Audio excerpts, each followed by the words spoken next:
Meditations for every day in the year by Bishop Richard Challoner. September 28th, on spiritual murder. Consider first that there is another kind of murder besides that which destroys the body, vis-a-vis the murdering of the soul, by bringing upon it the death of sin, a crime most heinous in the eyes of God, and most pernicious to the souls of men, and yet most common amongst Christians. Of this kind of murder the devil was the first author, by whose envy death came into the world. Wisdom 2, verse 24. And who was a murderer from the beginning. John 8, verse 44. By drawing men into deadly sin.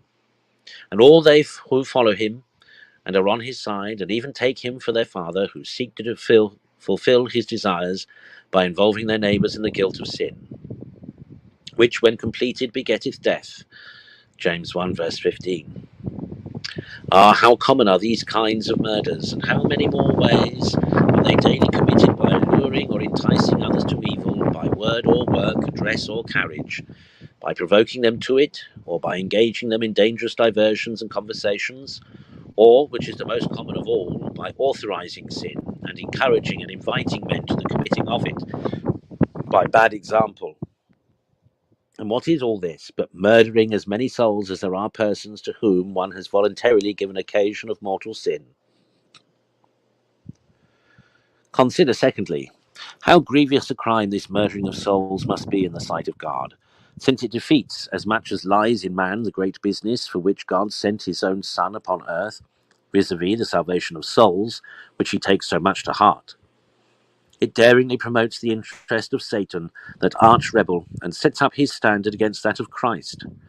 It encourages deluded mortals to follow that enemy of God and man, rather than their Creator and Redeemer. It debauches as many of God's subjects from their allegiance as it draws souls into sin. It even treads underfoot the precious blood of Christ, and makes void his passion and death, by causing those souls to perish eternally for whom Christ died. What a complication is here of high treasons against the divine majesty! How manifold and how enormous a guilt!